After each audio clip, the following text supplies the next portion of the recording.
నమస్కారం అదృష్టం కార్యక్రమానికి స్వాగతం. కుండలిని శక్తి అంటే ఏంటి, కుండలిని శక్తిని ఏ విధంగా సాధించుకోవచ్చు మరియు జాతక సమస్యలకు పరిహారాలు తెలియజేయడానికి మనతో పాటు ఉన్నారు ప్రముఖ ఆధ్యాత్మికవేత్త జ్యోతిష్యులు నాగరాజు సుద్దపల్లి గారు. మరి వారిని అడిగి మన విషయాలు తెలుసుకుందాం. నమస్కారం అండి గురువు గారు. నమస్తే. సో ఈ రోజు కార్యక్రమంలో భాగంగా కుండలిని శక్తి అంటే ఏంటో వివరించండి. ఆధ్యాత్మికంగా మానవ శరీరంలో మూలాధార చక్రం నుంచి సహస్రారం వరకు ఉండేటువంటి మనలో షట్చక్రాలతో పాటుగా సహస్రారం 7 చక్రాలని చెప్తాం. ఈ 7 చక్రాల్లో ఏవైతే ఉన్నాయో వీటిని యాక్టివేట్ చేసుకుని చక్రాలు ఉన్నాయా అని అంటారు. ఇవి ఆధ్యాత్మికతలో ఉన్నాయి అని చెప్తారు. కాబట్టి అంటే సపరేట్గా అక్కడే మీకేం చక్రాలు కనపడవు. మనకు ఉన్నటువంటి శక్తిని మూలాధార చక్రం నుంచి కుండల్ని అంటే సర్పాకృతిలో ఉన్నటువంటి ఆ శక్తి వెన్నుపూస ద్వారా అన్ని చక్రాలను ఛేదించుకుంటూ మన సహస్రారం అంటే మెదడుకు చేరేటువంటిది. మీరు కావాలంటే మెడిటేషన్లో ధ్యానంలో కూర్చున్నట్లయితే మీకు ఆ శక్తి ఏమిటో తెలుస్తుంది. కాబట్టి ఈ కుండలిని శక్తి అనేది ఆధ్యాత్మికతలో మనిషిని చాలా శక్తివంతుని చేస్తుంది.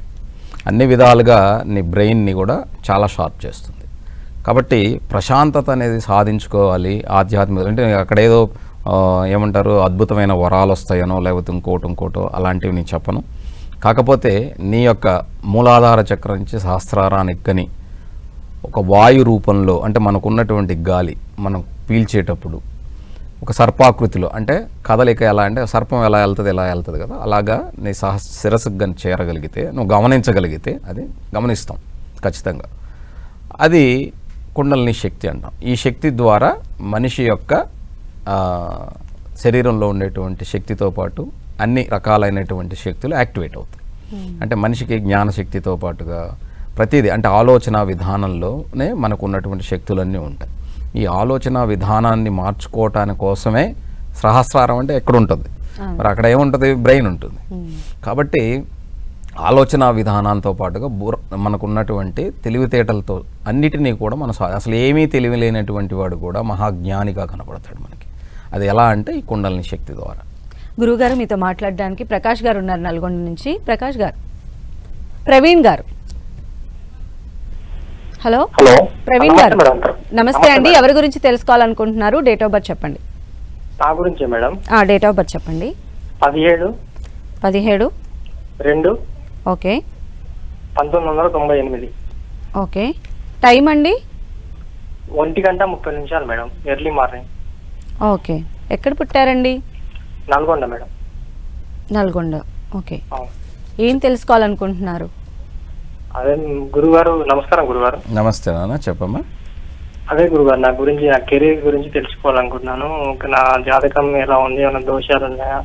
అలాగే మేము కొత్తగా ఒక ఇల్లు కన్స్ట్రక్షన్ చేసుకోవాలనుకుంటున్నాము, చూసి చెప్తారా సార్?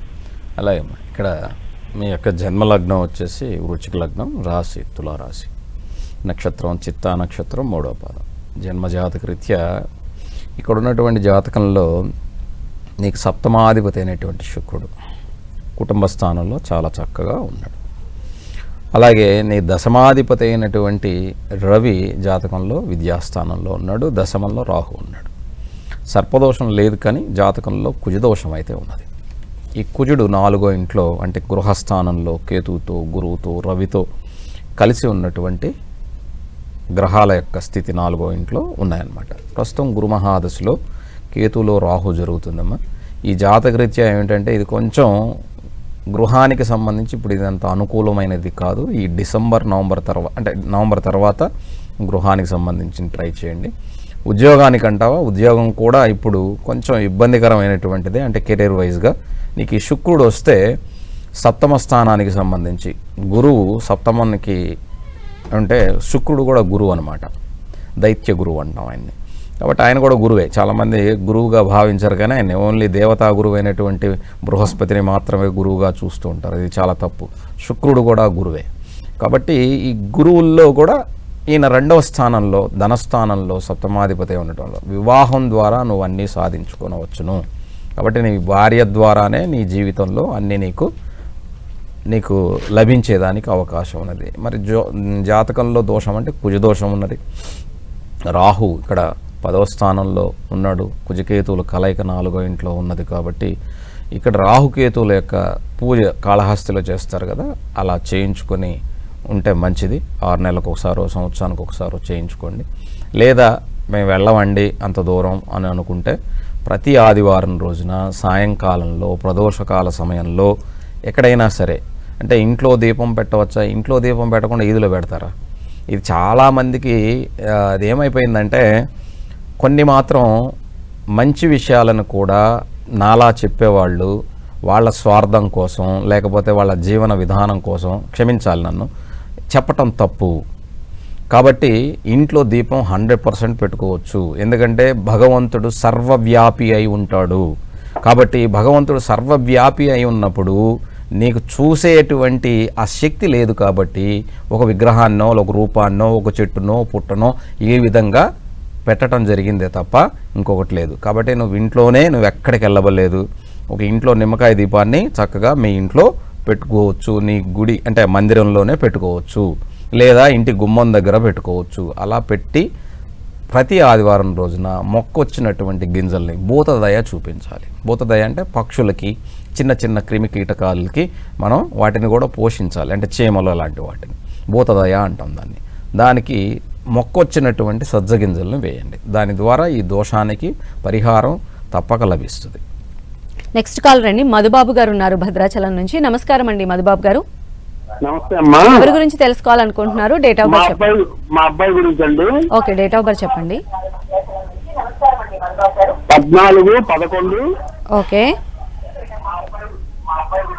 మీరు టీవీ వాల్యూమ్ మ్యూట్ చేసి డైరెక్ట్ గా ఫోన్ లో మాట్లాడండి, లేదంటే కాల్ కట్ అయిపోతుంది. 14/11/2014 అండి. 2014. టైం అండి? సాయంత్రం 6:20 అండి. Okay, 6:26 PM. ఎక్కడ పుట్టారు? వైజాగ్ అండి. ఓకే, ఏం తెలుసుకోవాలనుకుంటున్నారు? అబ్బాయి చదివేలాగా ఉంటుంది, ఏమైనా దోషాలు ఉంటే ఇంకేమో కనుక్కుందామని. అలాగండి మధుబాబు గారు, మీ అబ్బాయి యొక్క లగ్నం వచ్చేసి వృషభ లగ్నం అండి. రాశి వచ్చేసి కర్కాటక రాశి, నక్షత్రం ఆశ్లేష నక్షత్రం 4వ పాదం. ఈ జాతకంలో 3వ స్థానంలో గురుచంద్రులు, పంచమంలో రాహు కన్యలో, 6వ ఇంట్లో రవి బుధులు, 7వ ఇంట్లో శని శుక్రులు, అష్టమంలో కుజుడు, లాభంలో కేతు ఉన్నటువంటి జాతకం. అయితే విద్యాస్థానాధిపతి అయినటువంటి సూర్యుడు జాతకంలో 6వ స్థానంలో ఉండటం దోషమే. కాకపోతే సూర్యుడు కాబట్టి పాపగ్రహం 6వ ఇంట్లో యోగిస్తుంది, యోగించకుండా ఉండదు, కానీ నీచ స్థానం అయిపోయింది అది. కాబట్టి ప్రతిరోజు సూర్య నమస్కారం చేయించండి.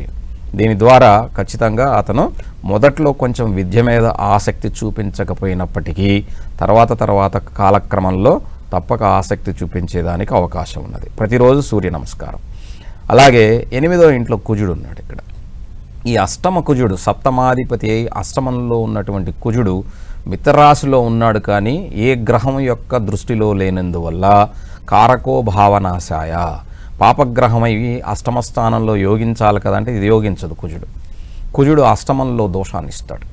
కాబట్టి ఇది చిన్న చిన్న ప్రమాదాలను ఇచ్చేదానికి, ఆరోగ్యరీత్యా లోయర్ అబ్డమెన్ హెల్త్ ఇష్యూస్, ఈ పైల్స్ ప్రాబ్లమ్స్ ఇలాంటివి ఏమన్నా కింద భాగంలో మోషన్స్ లేకపోతే దానికి సంబంధించినటువంటి అంటే అరుగుదలకు సంబంధించి ఇట్లాంటి వాటికి సంబంధించినటువంటి ఇబ్బందులు ఉండేదానికి అవకాశం ఉంటుంది భవిష్యత్తులో, ఇప్పుడున్నా లేకపోయినా.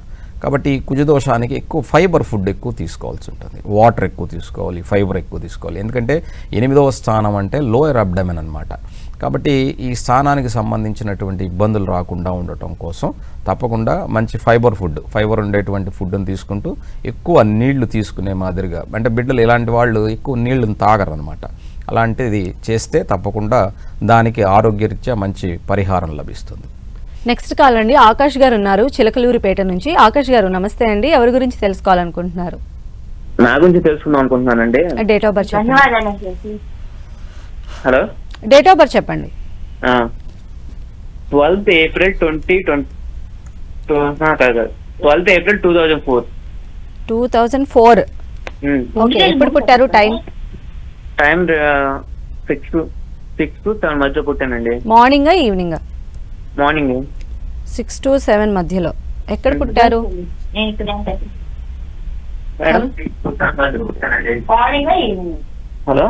హలో, చెప్పండి. ఎక్కడ పుట్టారు? టీవీ వాల్యూమ్ మ్యూట్ చేయండి, డైరెక్ట్ గా ఫోన్ లో మాట్లాడండి. చిలకలూరిపేట అండి. ఓకే, ఏం తెలుసుకోవాలనుకుంటున్నారు? అదే నా ఫ్యూచర్ ఎలా ఉంటుంది తెలుసుకున్నామని. ఓకే, గురువు గారు తెలియజేస్తారు మీకు. నమస్తే అమ్మా. ఇక్కడ మీ లగ్నం వచ్చి మేష లగ్నం, రాశి వచ్చేసి మీది ధనుస్సు రాశి, నక్షత్రం ఉత్తరాషాఢ నక్షత్రం 1వ పాదం.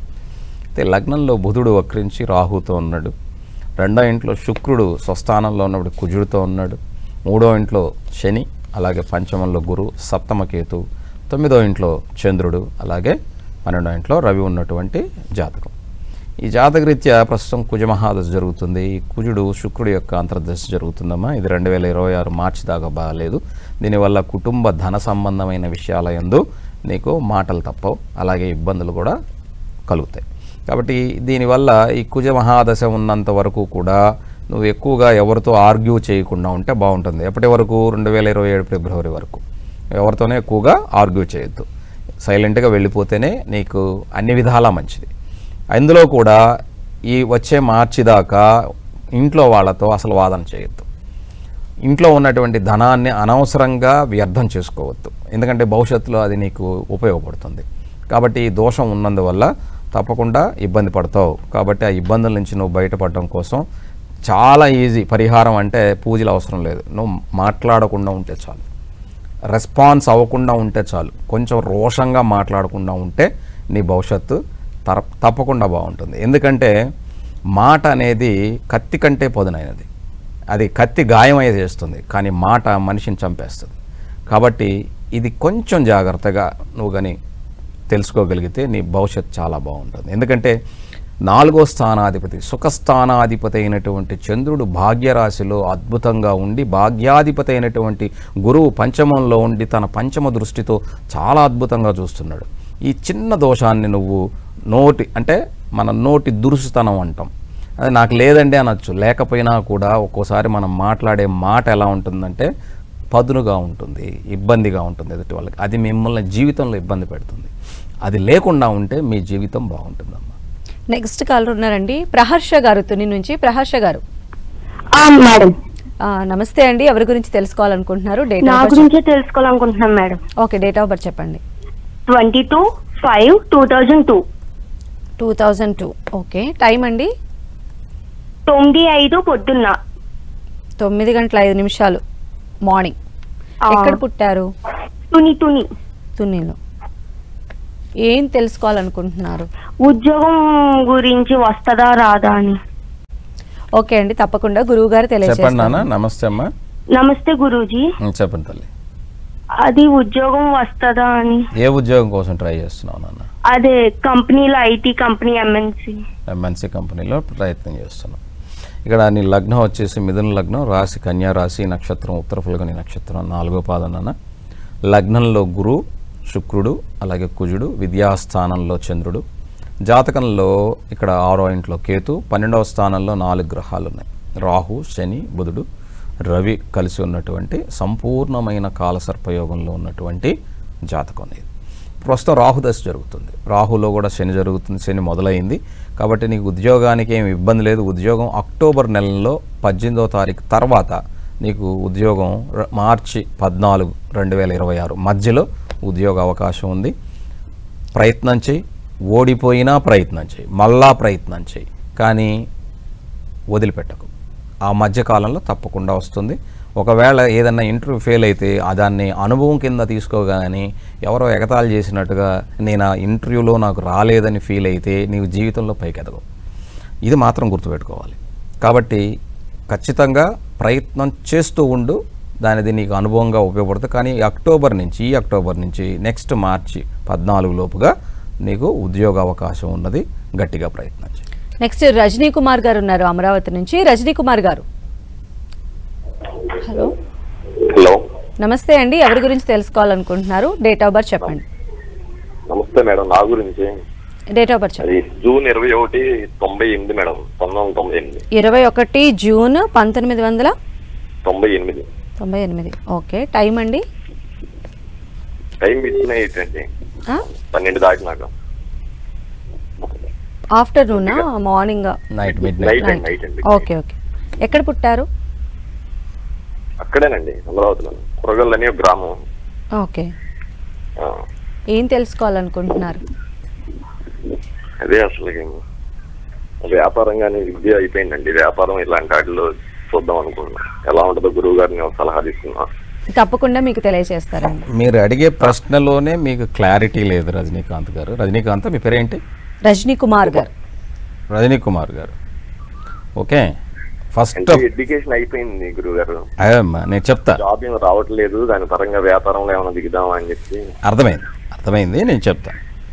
నీకు ఉన్నటువంటిది గొప్ప అదృష్టం ఏమిటంటే గొంతు. నీ వయసు ఎంత? 98 అంటే 27 సంవత్సరాలు ఉంటాయి, అంతే కదా? అవునండి. కానీ నీ వాయిస్ ఎంత మంచి వాయిస్ తెలుసా నీది, బయట వినపడుతుంటే. అంటే నేనేం చెప్తాను, పొగట్టం కోసం చెప్పట్లేదు. గొంతు చాలా అద్భుతంగా ఉంది. నువ్వు మాట్లాడితే ఎదుటివాడు అలా కూర్చోగలడు, అంత అద్భుతమైనటువంటి వాయిస్. దీనివల్ల ఏంటంటే ముందు నీ మీద నీ కాన్ఫిడెన్స్ అనేది ఏదో ఒక దాంట్లో ఉండాలి ప్రతి మనిషికి. ఎందుకంటే అందరూ అమితాబ్ బచ్చన్ లాగా పొడుగుండరు, అందరూ మరీ పొట్టిగా ఉండరు బ్రహ్మానంద గారి లాగా. కానీ ఎవరి టాలెంట్ వాళ్ళదే, ఎవరి గొప్పతనం వాళ్ళదే. నీ జాతకంలో కూడా లగ్నంలో గురువు అద్భుతంగా ఉన్నాడు. లగ్న గురువుకి మంచి తెలివితేటలుంటాయి. హంస మహాపురుష యోగం ఉన్నటువంటి జాతకం, మేషరాశి, భరణీ నక్షత్రం, 3వ పాదం. కాబట్టి విద్యాస్థానంలో మీకు ఇక్కడ 2 మహాపురుష యోగాలు. ఒకటి వచ్చేసి ఏంటంటే గురువు ఇచ్చేది, 2 బుధుడు ఇచ్చేది. అలాగే 3 గ్రహాలు స్వస్థానం, గురువు, శుక్రుడు, అలాగే బుధుడు. కాబట్టి భయపడాల్సిన అవసరం లేదు. కానీ సర్పయోగం ఉన్నది, పద్మకాల సర్పయోగం అనేటువంటి ఒక సర్పయోగం ఉన్నది. ఈ సర్పయోగం వలన ఇబ్బంది కలగడానికి కారణమే తప్ప ఇంకొకటి కాదు. భయపడద్దు. అయితే నేనేం చెప్తానంటే, మీరు నన్ను అడిగారు ఏదైనా వ్యాపారం చేసుకోవచ్చా, ఉద్యోగం కూడా చేయవచ్చు. అది మీరు ఇంట్రెస్ట్ చూపించరు, ఎందుకంటే లగ్న గురువు కాబట్టి ఒకరికి చెప్పే స్థానంలోనే ఉండటం వల్ల, భరణీ నక్షత్రం అయి ఉన్నందువల్ల వీళ్ళు ఇంకొకళ్ళ దగ్గర తలొంచేదానికి ఒప్పుకోదు మనసు. ఒకవేళ వాళ్ళు ఏదన్నా అంటే ఆ ఉద్యోగాన్ని వదిలేసైనా సరే నువ్వు ఎవడవరా అని చెప్పి వదిలేసి వస్తారనమాట. కాబట్టి అలాంటి మనస్తత్వం ఉన్నప్పుడు అది వర్కౌట్ అవుతుంది. వ్యాపారం అంటావా, అది నీ సొంతది కాబట్టి ఖచ్చితంగా నీకు వర్కౌట్ అవుతుంది. కానీ ఇప్పుడు వ్యాపారం చేస్తే బాగుంటుందా అంటే కష్టం, ఉద్యోగంలోనే ఉండాలి. 2027 ఏప్రిల్ దాకా నీ స్వయం శక్తితో సంపాదించుకొని, అది ఎట్ట కష్టపడతావో అది నీ చాయిస్. 2027 ఏప్రిల్ దాకా. ఆ తర్వాత నువ్వు వ్యాపారానికి నువ్వు ప్లాన్ చేసుకొని ముందుకు వెళ్ళు, తప్పకుండా బాగుంటుంది. బాగలేకుండా ఏం లేదు. సర్పయోగం ఉన్నది, సర్పయోగానికి తప్పకుండా పరిహారం ఎప్పుడూ కూడా చేసుకుంటూ ఉండాలి. దుర్గాదేవి అమ్మవారిని ఆరాధన చేసుకుంటూ ఉండు. మనసులో నువ్వు ఆరాధన అంటే ఏమీ లేదు, వెళ్ళి నువ్వు కూర్చొని భజన చేయబడలేదు. మనసులో ప్రతినిత్యం లెగవంగానే ఒక మాట అమ్మవారిని మనసులో తలుచుకొని నీ దినకార్యాలు అంటే రోజు కార్యాలు ఏవైతే ఉంటాయో వాటిని మొదలుపెట్టు, తప్పకుండా బాగుంటుంది. అలానే గురువుగారు, ఈరోజు మీరు చెప్పినట్లు ఈ కుండలిని శక్తిని సాధించాలంటే అసలు ఏం చేయాలి? జనరల్గా అమ్మ ధ్యానం ద్వారా, ధ్యానంలో గురువుల యొక్క సహాయంతో, అంటే గురువుల యొక్క వాళ్ళ యొక్క మెలకువలు చెప్పే విధానంతోనే మనం దాన్ని సాధించాలి. అంతేగాని ఇప్పుడు మనకి యోగా చూసేసి మెడ మీద కాలేసుకుంటే అది రాదు. కాబట్టి అలాగే కుండలిని శక్తి కూడా దాన్ని సాధించాలి అంటే దానికి మనకి తప్పకుండా ఏకాగ్రత అనేది ఉండాలి. ఆ ఏకాగ్రత నిలపటం ఎలాగా, గురువు యొక్క సహాయం ఉండాలి. ఎందుకు చెప్తున్నానంటే కుండలిని శక్తిని అనుభవిస్తే తెలుస్తుంది అనమాట. ఎవరి సహాయం లేకుండా దాన్ని సాధించాలనుకున్నప్పుడు పిచ్చోళ్ళం అయిపోతాం, ఖచ్చితంగా పిచ్చోళ్ళం అవుతాం. పిచ్చోళ్ళం అంటే దాన్ని తట్టుకోలేమన్నమాట. ఆ శక్తిని మనలోకి వచ్చినప్పుడు అది మనం తట్టుకోలేము. దానివల్ల ఏంటంటే ఎమోషనల్గా మనం పిచ్చిగా బిహేవ్ చేస్తాం. అది చాలా రకాలుగా ఉంటుంది. అది అనుభవించిన వాడికి మాత్రమే తెలుస్తుంది. అందుకని గురువుగానే ఉంటే అందులో నుంచి బయటికి మనల్ని, వీడి స్థితిలో ఉన్నాడు కాబట్టి ఈ స్థితి నుంచి వీడిని బయటికి తీసుకురావాలంటే ఎలాంటి మార్గం ఉన్నదో గురువుకు మాత్రమే తెలుస్తుంది. ఎందుకంటే లేదా అది అనుభవించినటువంటి వాడికి మాత్రమే తెలుస్తుంది బయటికి ఎలా రాగలం అన్నది. కాబట్టి అది లేకుండా మీ పాటికి మీరు గురువుగారు చెప్పారు కదా అని చెప్పి టీవీలో కూర్చొని కుండలిని శక్తి సహాయం చేయమన్నారు అని చెప్పేసి మెడిటేషన్ చేస్తూ కూర్చున్నారనుకోండి, అది ఒక్కసారిగా ఏకాగ్రత కుదిరి అది ఓపెన్ అవటం మొదలైన తర్వాత దాన్ని చాలా తట్టుకోవటం ఇబ్బందిగా ఉంటుంది. అందుకని గురువు యొక్క సహాయం తప్పకుండా కావాలి. గురువు యొక్క ఆధ్వర్యంలో అది నేర్చుకోవటం ద్వారా మంచి ప్రయోజనం ఉంటుంది. నెక్స్ట్ కాలర్ ఉన్నారండి, వెంకటేష్ గారు ఉన్నారు ప్రకాశం నుంచి. వెంకటేష్ గారు నమస్తే అండి. మేడం చెప్పండి, ఎవరి గురించి తెలుసుకోవాలనుకుంటున్నారు? నా గురించి. డేట్ ఆఫ్ బర్త్ చెప్పండి. 6వ తేదీ 7వ నెల 95 మేడం. 95. ఓకే. టైం అండి? Morning madam. టైం మార్నింగ్ ఏ సమయంలో పుట్టారు? అంటే టైము తెలియదు madam, correct exact time. Time లేకుండా జాతకం రాదు వెంకటేష్. మార్నింగ్ అంటే ఇప్పుడు ఉదయం 6 నుంచి 10 గంటల దాకా మనం 11 దాకా ఉదయమే అంటాం కదా. ఈ 11 లోపల 2 లగ్నాలు మారిపోతాయి, ఒక్కోసారి 3 కూడా మారిపోతాయి. అలాంటప్పుడు నీకు నేను జాతకం ఎలా చెప్పగలను? కాబట్టి దయచేసి సమయం అనేది లేకుండా జాతకం అనేది చెప్పటం కష్టమవుతుంది. కాబట్టి నేను చెప్పిన ప్రయోజనం ఉండదు. మీరు ఏదో కాల్ చేశారు, నేను చెప్పాలనుకుని చెప్పటమే తప్ప దానివల్ల ఏ ప్రయోజనము ఉండదు. ఇది మాత్రం దయచేసి మీరు అర్థం చేసుకుంటే బాగుంటుంది. కాకపోతే నువ్వు ఇచ్చినటువంటి డేట్ ఆఫ్ బర్త్కి ఏమున్నదో నేను చెప్పగలను, ఎందుకంటే ఏ రాశి ఉంది, ఏ నక్షత్రం ఉందో చెప్తాను. నేను కన్యా రాశి, ఆ రోజున చిత్తా నక్షత్రం 1వ పాదం ఉంది. మార్నింగ్ అంటే ఈ టైం వరకు కూడా ఉంది చిత్తా నక్షత్రమే, అందుకని చెప్తున్నాను. కన్యా రాశికి ఇప్పుడు కొంచెం చిన్న చిన్న ఇబ్బందులే తప్ప పెద్ద ఇబ్బందులు ఏమి లేవు నాన్న. ఉద్యోగరీత్యా నువ్వు చేసే ప్రయత్నం ఏదైనా ఉంటే అందులో ఇబ్బందులు ఉంటే వాటి నుంచి బయటపడేదానికి అవకాశం ఉంది. గురువు యొక్క మహాదశ జరుగుతుంది, అందులో బుధుని యొక్క అంతర్దశ జరుగుతుంది. రాశి నుంచి తీసుకుంటే అవన్నీ కూడా మంచి స్థానాల్లోనే ఉన్నాయి. కాకపోతే నువ్వు టైం చెప్పుంటే ఇంకా నీకు బెటర్గా చెప్పుండేవాడిని. నెక్స్ట్ అండి సులోచన గారు ఉన్నారు గుంటూరు నుంచి. నమస్తే అండి సులోచన గారు. నమస్తే మేడం. ఎవరి గురించి తెలుసుకోవాలనుకుంటున్నారు? మా బాబు గురించి డేట్ ఆఫ్ బర్త్ చెప్పండి. 1999. ఓకే.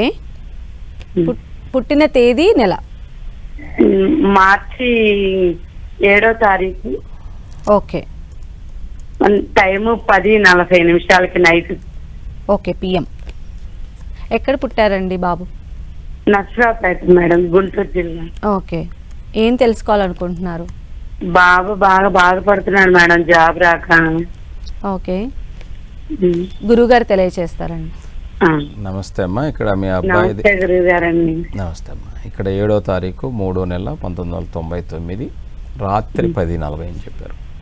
ఈ అబ్బాయి లగ్నం వచ్చి తులా లగ్నం, రాశి వచ్చేసి తులారాశి, విశాఖ నక్షత్రం 2వ పాదం. లగ్నంలో కుజచంద్రుల యొక్క కలయిక, 4వ ఇంట్లో కేతు, పంచమంలో రవి, 6వ ఇంట్లో శుక్రుడు, గురువు, బుధుడు, అలాగే సప్తమంలో శని నీచ స్థితిలో, దశమంలో రాహు ఉన్నటువంటి జాతకం. ప్రస్తుతం శని మహాదశలో రాహు జరుగుతూ ఉందమ్మా. ఈ శని మహాదశలో రాహులో బుధుడు జరుగుతూ ఉన్నాడు. ఇక్కడ జాతకంలో శని సప్తమంలో నీచిపడిపోయి ఉన్నాడు. కాబట్టి ఇక్కడ ఉద్యోగస్థానాధిపతి చంద్రుడు జాతకంలో లగ్నంలోనే ఉన్నాడు. మీ వాడు బాధపడటానికి ఇంకా సమయం పడుతుంది. బాధపడటం కన్నా కూడా ఇంకా ఏదైనా కోర్స్ నేర్చుకోవాలనుకుంటే నేర్చుకోమనండి. ఇంకా 1 ఇయర్ సమయం పడుతుంది. ఇంకా 2026 జూన్ 16 ఇక్కడ జాబ్ వచ్చేదానికి అవకాశం ఉంటుంది. ఈలోపు ఏదైనా చిన్న చిన్నది వచ్చినా కూడా మీ వాడు అందులో ఉండలేకపోతాడు. దానికన్నా కూడా నేనేం చెప్తానంటే ఏదైనా కోర్సులు చాలా ఉంటాయి, ఆ కోర్సులు ఏదైనా తనకు అవకాశం ఉంటే నేర్చుకునే ప్రయత్నం చేయమనండి. దానివల్ల మంచి ఫలితం ఉంటుందమ్మా. అలానే గురువుగారు, ఇక రేపటి కార్యక్రమంలో మీరు తెలియచేసే అంశాన్ని వివరిస్తారు.